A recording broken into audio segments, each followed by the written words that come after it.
আজ ছিল 4 September. BJP পার্টির পক্ষ থেকে ঘোষিত কর্মসূচি প্রতিটি জেলায় জেলায় বিডিও অফিসের সামনে গিয়ে বিজেপির কর্মীরা ধর্ণা অবস্থান কর্মসূচি পালন করবে। আরজিকর কাণ্ডের প্রতিবাদে এই ধর্ণা অবস্থান কর্মসূচির আয়োজন করে বিজেপি পার্টির পক্ষ থেকে।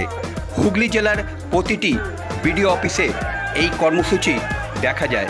যদিও পোলবাদারপুর ব্লকের বারুনাপাড়া থেকে বিজেপির কর্মীরা মিছিল বার করে যখন বিডিও অফিসের সামনে গিয়ে হাজির হয়, ঠিক সেই সময় পুলিশ তাদের আটকে দেয় এবং পুলিশের সঙ্গে এক পোস্ত ধস্তাধস্তি সৃষ্টি হয়। পরে বিজেপির কর্মীরা সেখানেই বসে পড়ে বিক্ষোভ দেখায়।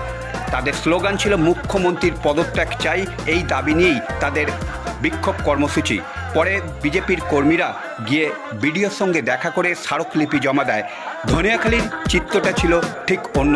বিডিও অফিসে অনেক আগেই পুলিশ কর্মীরা এসে হাজির হয়। যদিও এই কর্মসূচি ঘোষিত কর্মসূচি, বিজেপির পার্টির পক্ষ থেকে কোনো পদক্ষেপ নেওয়া হয়নি।